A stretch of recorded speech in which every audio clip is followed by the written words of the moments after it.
Hello,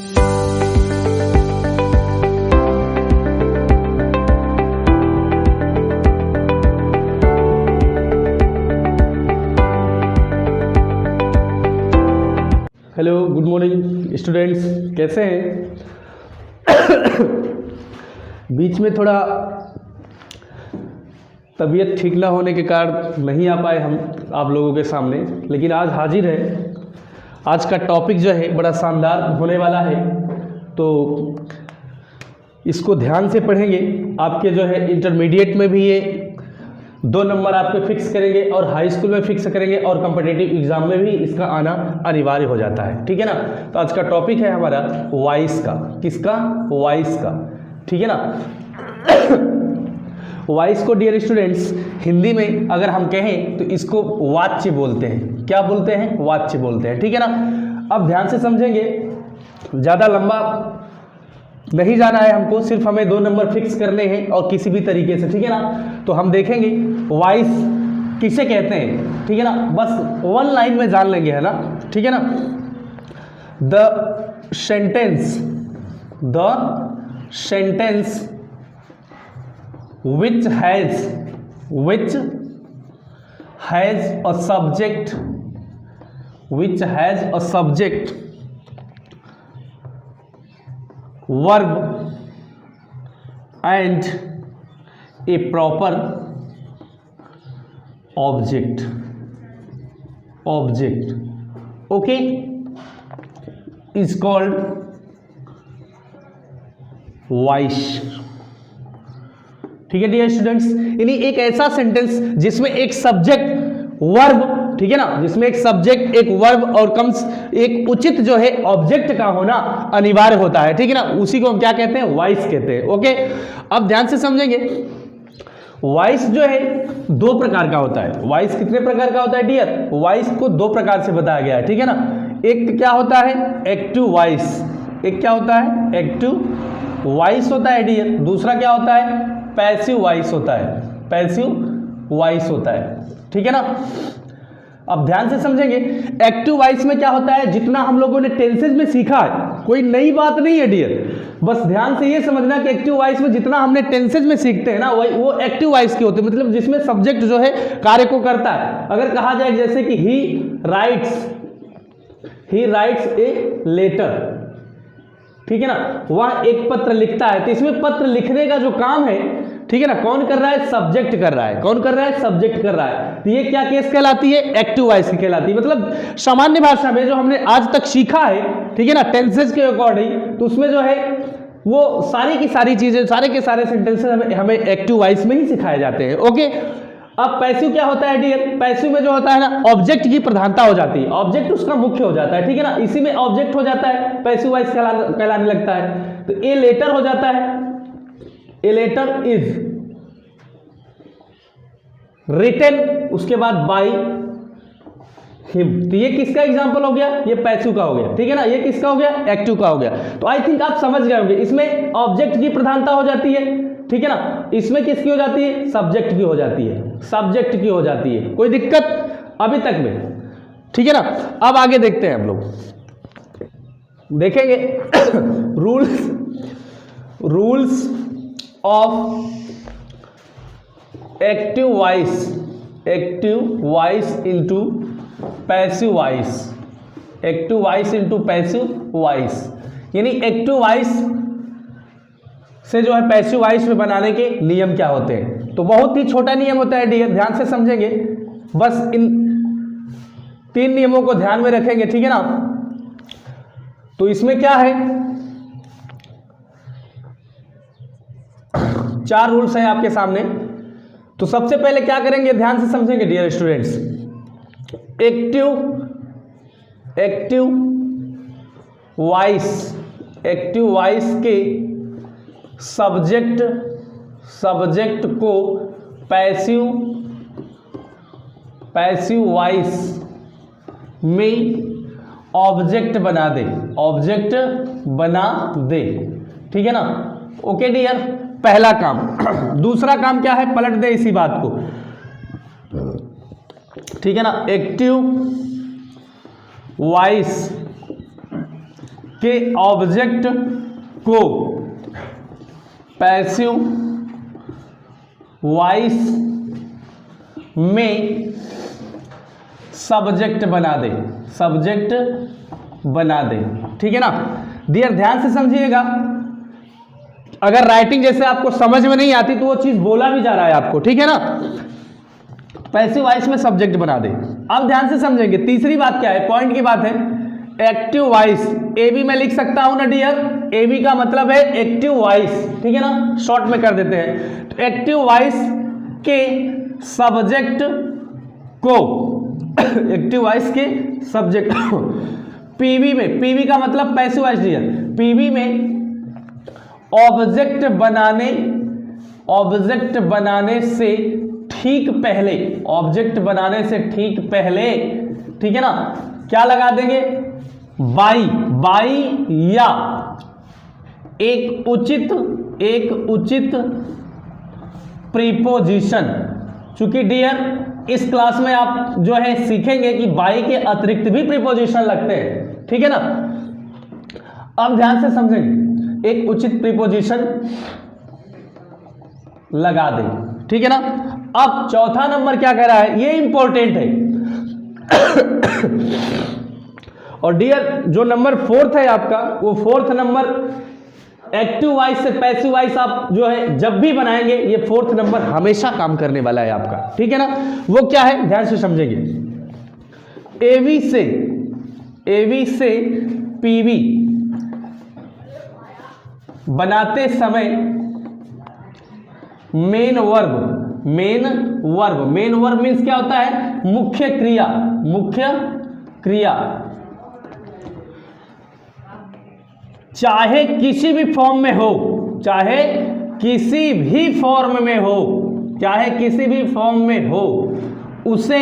हमेशा third form में कर दे,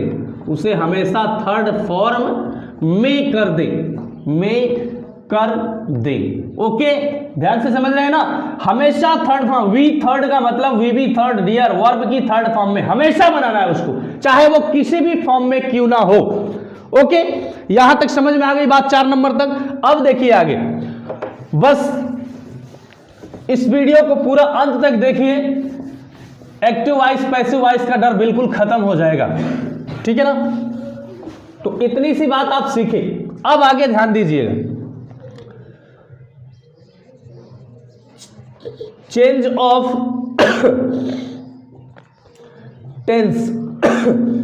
टेंस का परिवर्तन किस प्रकार से होता है वो देखेंगे डियर, ठीक है ना।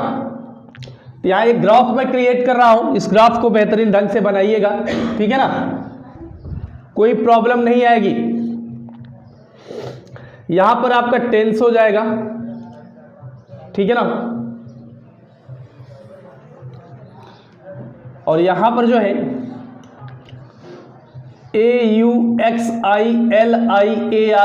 ऑक्सिलरी वर्ब्स या MV मेन वर्ब, बात समझ रहे हैं डियर। और जो चेंजिंग होगा यहां पैसिव वॉइस में, तो ये आपकी केस क्या हो जाएगी, ये एक्टिव वॉइस की केस हो जाएगी, तो ये पैसिव वॉइस की केस हो जाएगी डियर। किसकी, पैसिव वॉइस की, पैसिव वॉइस की ये केस हो जाएगी ना। अब ध्यान से समझिएगा, अपने पास टेंस कितने होते हैं डियर, 3 टेंस होते हैं। एक होता है प्रेजेंट टेंस, पास्ट टेंस और फ्यूचर टेंस, ठीक है ना। अब 3 टेंस तो होते हैं, लेकिन तीनों के 4 पार्ट होते हैं, तो टोटल कितने हो जाते हैं, 12 हो जाते हैं। लेकिन एक जानकारी के मुताबिक आपको बता दिया जा रहा है कि केवल पैसिव वॉइस कितने का बनता है, केवल 8 का बनता है। कितने का बनता है, केवल 8 का ही बनता है, ठीक है ना, 4 का नहीं बनता है, वो सामने आ जाएगा, क्लियर। अब ध्यान से देखेंगे, सबसे पहला नंबर क्या होता है तुम्हारा, प्रेजेंट इंडेफिनिट टेंस, प्रेजेंट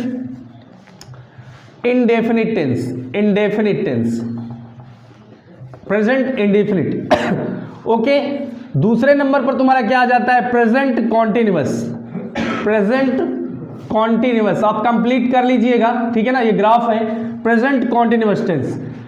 तीसरे नंबर पर तुम्हारा क्या आता है, प्रेजेंट प्रेजेंट परफेक्ट टेंस आता है। ठीक है डियर। चौथे नंबर पर क्या आ जाएगा? Past indefinite. क्या आ जाएगा? पास्ट इंडिफिनिट आ जाएगा, इंडिफिनिट आ जाएगा। उसके बाद क्या आ जाएगा?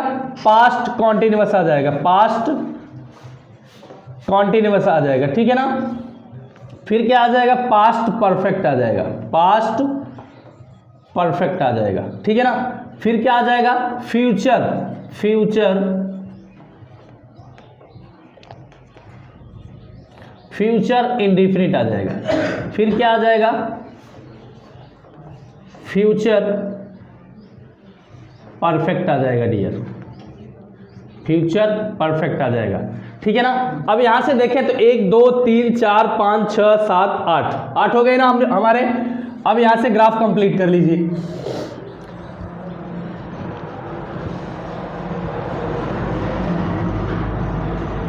ध्यान से देखेंगे, बिल्कुल आसान है। 2 नंबर फिक्स हो जाएंगे आपके एकेडमिक में। अगर 10 में पढ़ रहे होंगे तो उसमें भी आएगा, इंटर में होंगे तो इंटर में ट्रांसफॉर्मेशन के तहत आता है। ओके। तो प्रेजेंट इंडेफिनिट टेंस के ऑक्सिलरी वर्ब का मतलब क्या होता है डियर? सहायक क्रिया होता है। क्या? सहायक क्रिया। तो बताएं सहायक क्रिया क्या होती है? डू या डज। ठीक है ना। और सिंपल में क्या होता है? देखिए किसी भी वर्ब में एस ई एस या आई ई एस जुड़ा हो, किसी भी वर्ब में, किसी भी वर्ब में जुड़ा है तो क्या है? प्रेजेंट इंडेफिनिट टेंस है। ठीक है ना। ऐसा अगर आपको दिखता है तो आप पैसिव वॉइस में क्या कर देंगे? डू डज को किस में बदल देंगे? इज एम आर में बदल देंगे, इज एम आर में बदल देंगे। ठीक है ना। उसके बाद प्रेजेंट कॉन्टिन्यूअस टेंस में क्या होती है? सहायक क्रिया इज एम आर होती है, इज एम आर होती है। तो कोई बात नहीं है, प्रेजेंट कॉन्टिन्यूअस टेंस में इज एम आर होती है तो यहां भी इज एम आर ही लिखेंगे। पैसिव वॉइस में इज एम आर ही होती है। बस जुड़ेगा क्या? बीइंग जुड़ जाएगा। क्या जुड़ेगा? बीइंग जुड़ जाएगा। प्रेजेंट परफेक्ट की ऑक्सिलरी वर्ब क्या होती है? हैज होती है और क्या होती है? हैव होती है। ठीक है ना। हैज और हैव होती है। तो यहां भी आप हैज हैव का प्रयोग करेंगे, यहां भी हैज हैव का प्रयोग करेंगे। ठीक है ना। जुड़ेगा क्या? एक्सटर्नल में पैसिव वॉइस बनाते समय बीन जुड़ जाएगा। पास्ट इंडेफिनिट में क्या होती है? डिड होती है। और मेन वर्ब की अफर्मेटिव सेंटेंस में अगर देखें तो इसमें V2 चलता है। V2 बोले तो वर्ब की सेकेंड फॉर्म, V2 बोले तो वर्ब की सेकेंड फॉर्म। तो वर्ब की सेकेंड फॉर्म दिखे, डिड दिखे तो वो पास्ट इंडेफिनिट टेंस है। किस में बदल देंगे? वाज वर्ब में बदल देंगे। किसमें? वाज वर्ब में बदल देंगे। पास्ट कॉन्टिन्यूअस टेंस में क्या होती है? वाज होती है और क्या होती है? वर होती है। तो इसमें भी वाज वर का प्रयोग करें, वाज वर का बिल्कुल प्रयोग करें, कोई दिक्कत नहीं है। जुड़ेगा क्या? यहां पर बिंग जुड़ जाएगा। ठीक है ना। उसके बाद देखेंगे पास्ट परफेक्ट टेंस में अकेली होती है वर्ब, जिसे हैड कहते हैं ना। तो हैड इस यहां भी यूज करिए, कोई दिक्कत नहीं है। आप जोड़िए बीन। ठीक है। अब आ जाइए फ्यूचर में। फ्यूचर में एक जो टेंस होता है उसमें मॉडल वर्ब यूज होती है डियर। ओके। मॉडल वर्ब क्या होती है? इसमें विल और शैल होती है। क्या होती है? विल और शैल होती है। तो कोई दिक्कत नहीं, मॉडल वर्ब जितनी भी होती है विल शैल का प्रयोग करेंगे आप, कोई दिक्कत नहीं है। ठीक है ना। आप जोड़ेंगे क्या? बी जोड़ देंगे। ठीक है। अब उसके बाद फ्यूचर परफेक्ट टेंस में आते हैं। फ्यूचर परफेक्ट में क्या होता है? विल होता है, शैल होता है और इसके साथ जुड़ता क्या है? हैव जुड़ जाता है। प्लस हैव का मतलब विल हैव, शैल हैव दोनों इसी में इंक्लूड है ना। तो जब पैसिव वॉइस बनाएंगे, अगर हमको दिखता है विल हैव, शैल हैव, ऐसा अगर दिखेगा तो जब हम पैसिव बनाने लगेंगे तो उसमें क्या जोड़ देंगे? बीन जोड़ देंगे। तो ये रहा, ग्राफ कंप्लीट हो गया। स्क्रीनशॉट इसका ले लीजिए और कॉपी में अच्छे तरीके से इसको लिख लीजिएगा। ठीक है ना। अब ध्यान से एक बार मैं समझा दे रहा हूं। 8 सामने है तुम्हारे, 4 कौन कौन सी नहीं बनी, उसके लिए भी आसान तरीका है याद करने का। आज के बाद भूलेंगे नहीं कि किस किस की नहीं बनती है, क्योंकि पूछा जाता है कि कौन कौन से नहीं बनती है। तीनों का लास्ट 3 टेंस होते हैं, present tense, past tense, future tense. तीनों का लास्ट वाला सामने नहीं है, देख लो तुम। तीनों का लास्ट और फ्यूचर कॉन्टिन्यूअस टेंस की पैसिव वॉइस नहीं बनती है, बाकी 8 की बनती है। ओके। अब यहाँ पर एक बार फिर से मैं रिवीजन करा दे रहा हूँ। प्रेजेंट इंडेफिनिट टेंस की ऑक्सिलरी वर्ब डू डज होती है, वर्ब में सिंपल में वर्ब में एस या आई एस लगती है, ऐसा कहीं भी दिखेगा तो उसकी जब पैसिव वॉइस बनाएंगे तो इजेएमआर का प्रयोग करेंगे। प्रेजेंट कॉन्टिन्यूअस टेंस की सहायक क्रिया जो होती है इजेएमआर होती है, इजेएमआर का प्रयोग करेंगे, जोड़ेंगे क्या, बीइंग जोड़ देंगे, ठीक है ना। प्रेजेंट परफेक्ट टेंस में हैज हैव होता है, हैज हैव का प्रयोग करिए, क्या जोड़ेंगे, बीइंग जोड़ देंगे पैसिव वॉइस बनाते समय। पास्ट इंडेफिनिट टेंस में डिड होता है, वर्ब की सेकंड फॉर्म अफर्मेटिव सेंटेंस में चलती है, अगर ऐसा तुम्हें दिखता है तो हमेशा वाज वर का प्रयोग करेंगे। अकॉर्डिंग टू सब्जेक्ट, सब्जेक्ट के अनुसार वाज या वर रखेंगे, ठीक है ना। आई और एसएन के साथ वाज लगता है, ठीक है ना। पीएन के साथ वर का। पास्ट कॉन्टिन्यूअस टेंस में वाज वर होती है, पास्ट कंटीन्यूअस टेंस में क्या होती है, सहायक क्रिया वाज वर होती है, वाज वर का प्रयोग करें, क्या जोड़ेंगे, बीइंग जोड़ देंगे। पास्ट परफेक्ट में इकलौता हैड होता है, क्या जोड़ेंगे, बीइंग जोड़ देंगे पैसिव वॉइस बनाते समय। फ्यूचर इंडेफिनिट में अगर हम देखें तो फ्यूचर इंडेफिनिट में मैंने बताया कि फ्यूचर टेंस में जो वर्ब यूज होती है वो मॉडल वर्ब होती है, दुनिया का कोई भी मॉडल वर्ब हो उसमें बी लग जाता है पैसिव वॉइस बनाते समय, तो विल सेल का प्रयोग करेंगे, बेसिकली करिए, कोई दिक्कत नहीं है, ठीक है ना।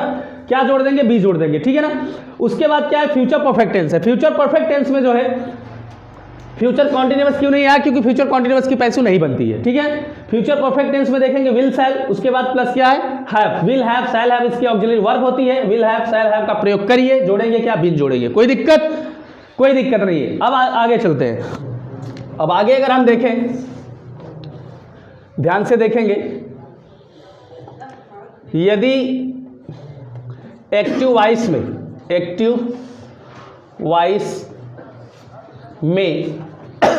मॉडल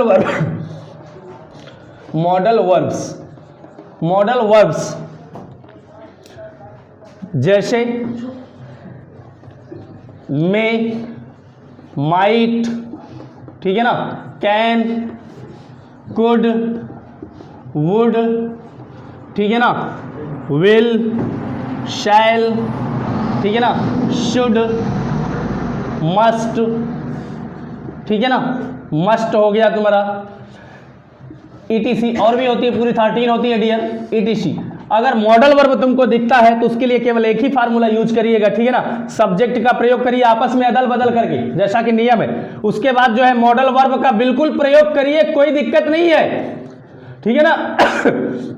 मॉडल वर्ब यहां हमने क्या लिख दिया, मॉडल वर्ब का मतलब यही सब, ये चीजें अगर तुमको दिखाई दे देती है, ठीक है ना, फिर बी लगाइए, ठीक है ना। बी के बाद वर्ब की थर्ड फॉर्म, हमने क्या बताया शुरू में, रूल नंबर 4 में, कि जब पैसिव वॉइस बनाएंगे, ये पैसिव वॉइस का फार्मूला है, जब भी मॉडल वर्ब ये तुम्हें दिखाई देंगी, सब्जेक्ट का प्रयोग करिए, जो मॉडल वर्ब अगर एक्टिव वॉइस में दिया है तो उस मॉडल वर्ब का प्रयोग करिए, उसके बाद बी जोड़िए, फिर वर्ब की थर्ड फॉर्म का प्रयोग करिए, ठीक है ना। उसके बाद यहां पर क्या लगा देंगे, बाई लगा देंगे, फिर यहाँ पे ऑब्जेक्ट लगा देंगे। बाई के अतिरिक्त अगर और कोई उचित प्रीपोजिशन का प्रयोग करिए, अगर बाई नहीं आता है तो कोई और प्रीपोजिशन आएगा, ठीक है ना, उचित प्रीपोजिशन का प्रयोग करिए, उचित प्रीपोजिशन, ठीक है ना, चूंकि बहुत सी ऐसी वर्ब होती हैं जो बाई का यूज नहीं लेती है ना। ये हो गया। अब नेक्स्ट नंबर आता है चेंज ऑफ प्रोनाउन का, कोई भी दिक्कत नहीं होगी, हर चीज एकदम इजी तरीके से समझ में आ जाएगा। Use of pronoun, change of pronoun में देखेंगे ध्यान से, ठीक है ना, ये प्रोनाउन का प्रयोग कहे, चेंज ऑफ प्रोनाउन का परिवर्तन कहे, ठीक है ना। किस प्रकार से होता है, अपने पास प्रोनाउन क्या होते हैं, ध्यान से देखेंगे, आई होते हैं, ये एक्टिव वॉइस बना लीजिए इसको, ये एक्टिव वॉइस है, ये क्या है, एक्टिव वॉइस है, और ये क्या है, पैसिव वॉइस है, पैसिव वॉइस है। इस तरीके से आप लिख लीजिए, आई होता है, वी होता है, यू होता है, ठीक है ना, दे होता है, ही होता है, शी होता है, और इट होता है। ये प्रोनाउंस होते हैं। पर्सनल प्रोनाउन में जो आप टेबल देखेंगे तो उसमें है। तो जब एक्टिव वॉइस में अगर आई है तो हम पैसिव वॉइस में अगर उसको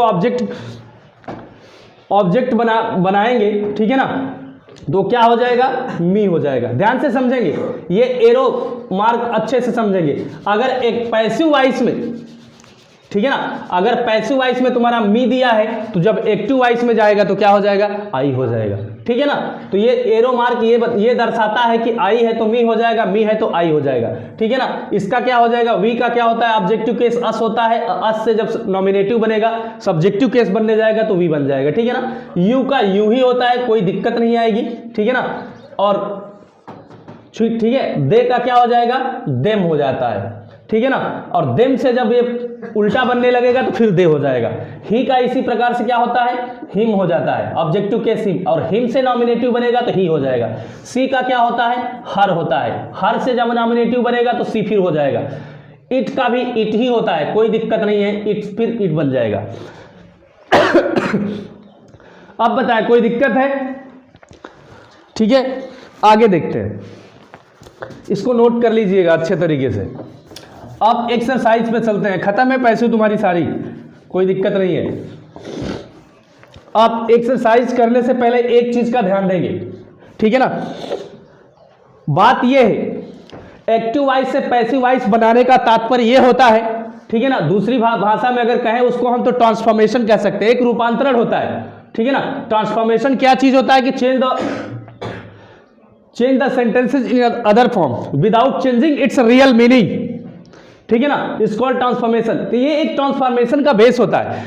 एक्टिव वॉइस से हम जब पैसिव वॉइस बनाते हैं तो सेंटेंस का फॉर्मेशन चेंज होता है, ना कि उसका कोई अर्थ चेंज होता है, ठीक है ना। इसलिए अगर सेंटेंस अफर्मेटिव में दिया है तो उसकी पैसिव हमेशा अफर्मेटिव बनेगी, यदि सेंटेंस निगेटिव में दिया है तो उसकी पैसिव वॉइस जो होगी हमेशा नेगेटिव सेंटेंस में होगी।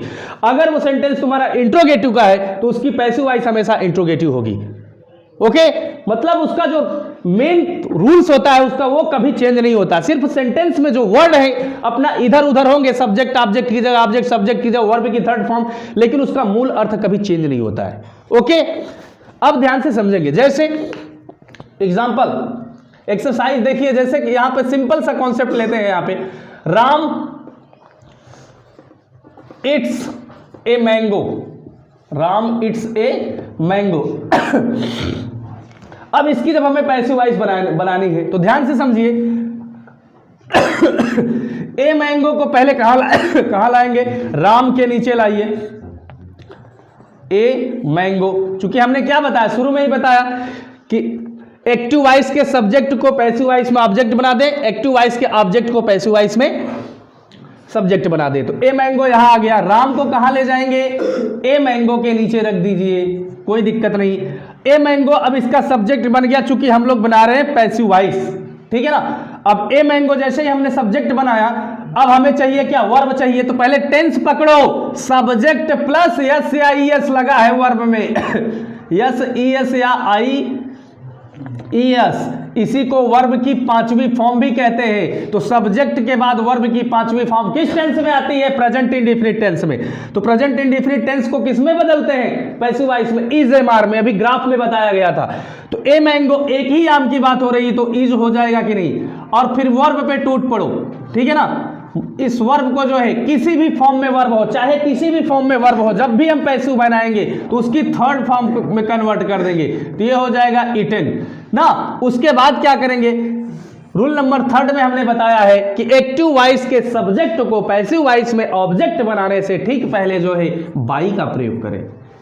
तो ये पैसिव वॉइस बन के तैयार है। बताएं समझ में आया कि नहीं आया, ठीक है ना। अगला देखते हैं। अगर कहा जाए राम किल्ड रावण, राम ने रावण को मारा था, जान से मारा था। अब यहां पर देखें ये क्या है, टेंस क्या है, सब्जेक्ट प्लस V2। कौन सा टेंस, पास्ट इंडेफिनिट टेंस। तो रावण को कहां लाएंगे, राम की जगह, ठीक है ना।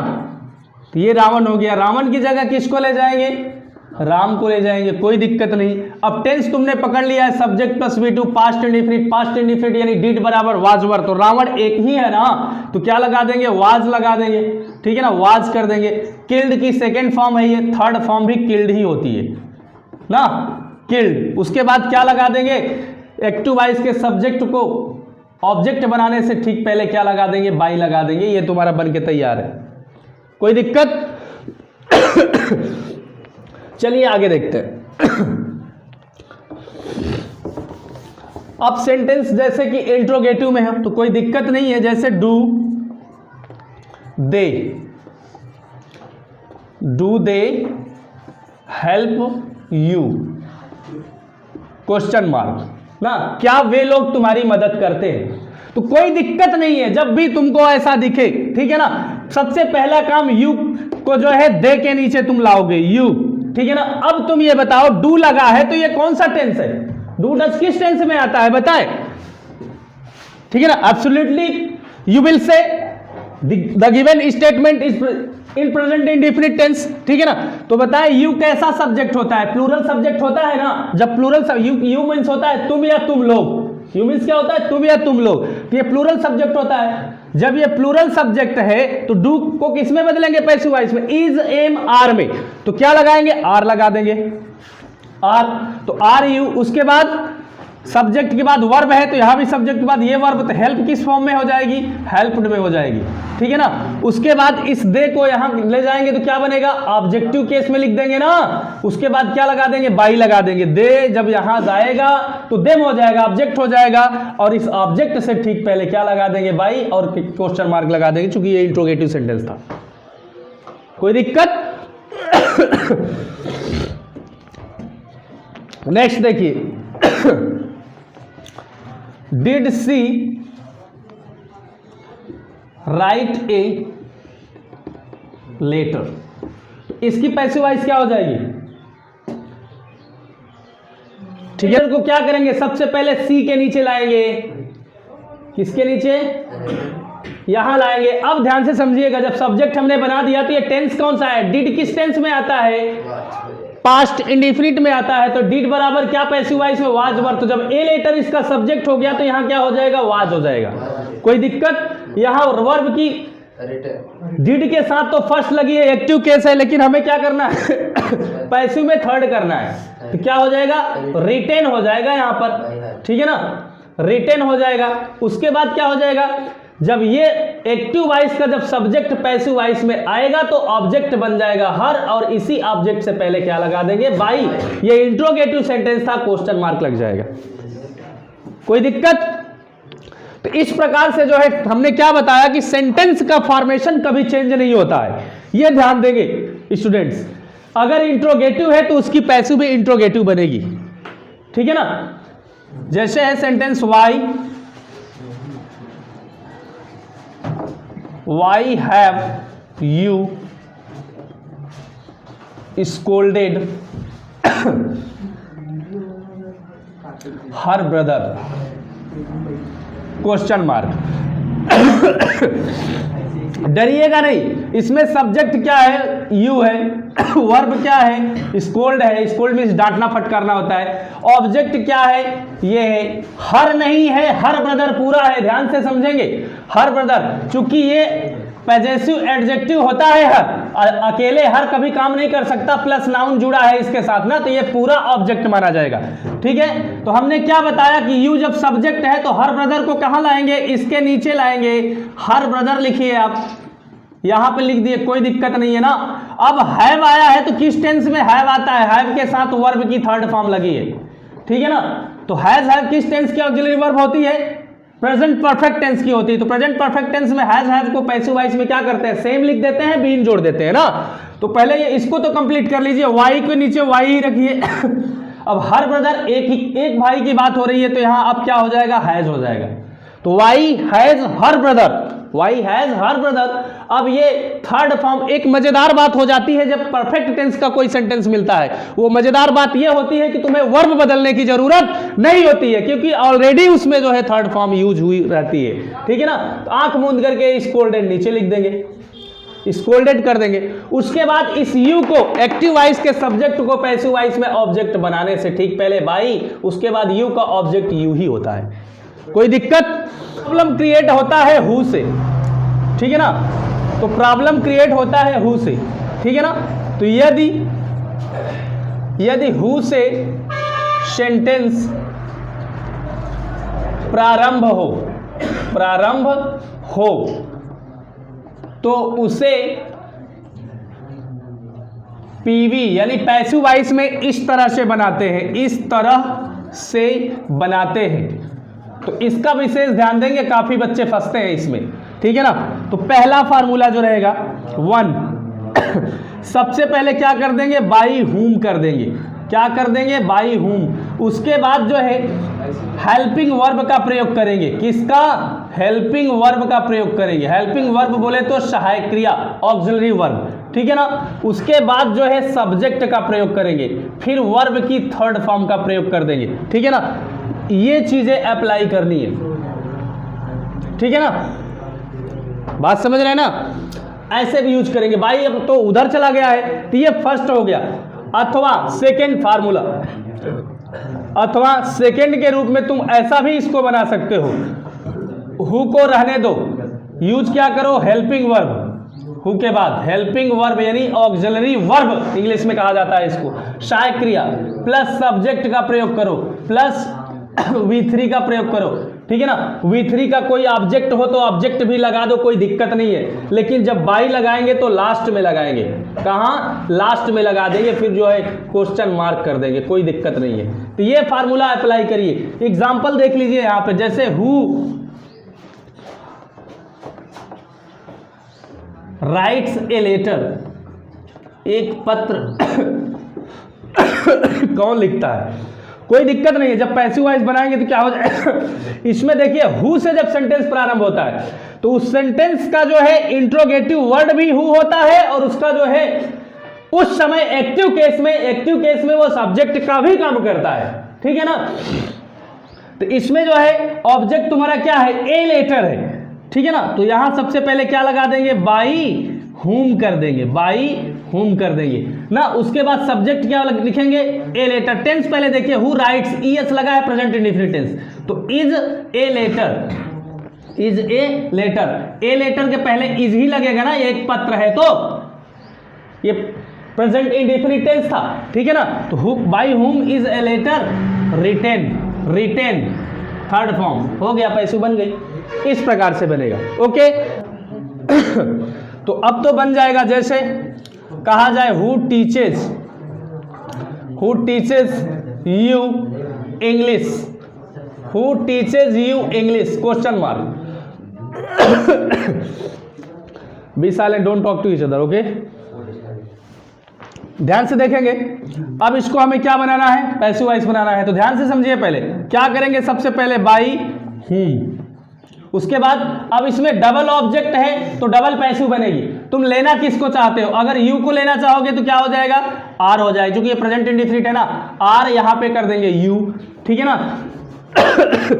अब क्या आना चाहिए, वर्ब आना चाहिए, क्योंकि by home interrogative word, auxiliary verb, subject हो गया। तो टीच का थर्ड फॉर्म क्या होता है, टॉट, टॉट हो जाएगा। अब तुमने टच किसको नहीं किया था, इंग्लिश को, तो इंग्लिश यही रख दो, कोई दिक्कत नहीं है। बस जिससे कोई मतलब नहीं है उसको टच नहीं करने का, पैसिव गड़बड़ नहीं होगी।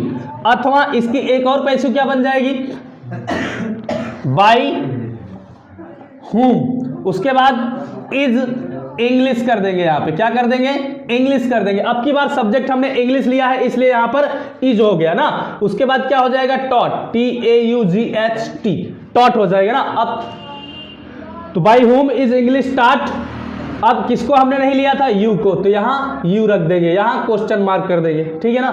अथवा, अथवा पैसिव हु से कैसे बनेगी, यहां पे ये भी ध्यान दीजिएगा, हु, उसके बाद आर, फिर यू को रख देंगे, यू, टॉट, टॉट, फिर क्या कर देंगे, इंग्लिश कर देंगे, कोई दिक्कत नहीं है, ठीक है ना। अब अथवा फिर से ये वाला देख लीजिए, ये का क्या हो जाएगा, हु हो जाएगा, इज हो जाएगा, इंग्लिश, इंग्लिश, उसके बाद टॉट,